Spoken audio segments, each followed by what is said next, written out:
BLM, Kerala, Tamil Nadu, Pondicherry. Rahul മാങ്കൂട്ടത്തിലിന്റെ arrest DYFI biryani പൊതികൾ വിതരണം ചെയ്തു. തിരുവാലി നടുവത്ത് അങ്ങാടിയിലാണ് 100ഓളം പൊതിച്ചോറുകൾ വിതരണം ചെയ്തത്.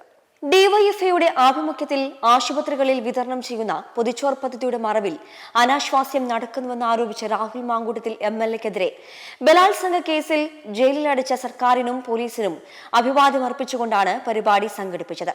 ഡിവൈഎഫ്ഐ നടുവത്ത് യൂണിറ്റിന്റെ ആഭിമുഖ്യത്തിൽ 100 ബിരിയാണി പൊതികൾ വിതരണം ചെയ്തു. വേറെ മിഴി നിറയാതിരിക്കാൻ ഡിവൈഎഫ്ഐയുടെ ഹൃദയപൂർവ്വം എന്നുള്ള പദ്ധതിയെ അനാശ്വാസത്തിന്റെ മറവിൽ അപമാനിച്ച രാഹുൽ മാങ്കൂട്ടം MLA-ക്കെതിരെയുള്ള ഒരു പ്രതിഷേധമാണ് ഞങ്ങളിവിടെ രേഖപ്പെടുത്തുന്നത്. നടുവത്ത് ഡിവൈഎഫ്ഐയും CPM-ന്റെ കമ്മിറ്റി അടക്കമുള്ള ആളുകൾ ഇവിടുത്തെ ജനസമൂഹവും ഉള്ള ആ പ്രതിഷേധത്തിന് രേഖപ്പെടുത്തിക്കൊണ്ട് ഒന്ന് നമ്മൾ ഡിവൈഎഫ്ഐ അപമാനിച്ച അയാൾ തന്നെ അനാശ്വാസ പ്രവർത്തനത്തിൽ കുടുങ്ങിയതിനുള്ള ആ ജയിലിലടച്ച കേരള സർക്കാരിന് അഭിവാദ്യങ്ങൾ അർപ്പിച്ചുകൊണ്ടും അതുപോലെ തന്നെ ഡിവൈഎഫ്ഐയുടെ ഒരു ഹൃദയപൂർവ്വം പരിപാടിയെ അപമാനിച്ച MLA-ക്കെതിരെയുള്ളൊരു പ്രതിഷേധമായിട്ടാണ് ഞങ്ങൾ ഇത് രേഖപ്പെടുത്തുന്നത്. അതുകൊണ്ട് 100 ബിരിയാണി ഞങ്ങൾ നടുവത്ത് ഡിവൈഎഫ്ഐ യൂണിറ്റ് കമ്മിറ്റിയും CPM-ഉം നാട്ടുകാർക്ക് കൊടുക്കുകയാണ്. ഇതിൽ പ്രതിഷേധം രേഖപ്പെടുത്തുന്നത്.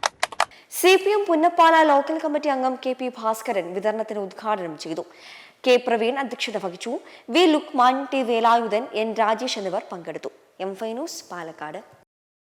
മെമ്പർമാരുടെ നിക്ഷേപങ്ങൾക്ക് ഉയർന്ന ലാഭവിഹിതം നൽകുന്ന കേന്ദ്ര സർക്കാർ സഹകരണ registered society Bharat Lajna multi state housing cooperative society limited.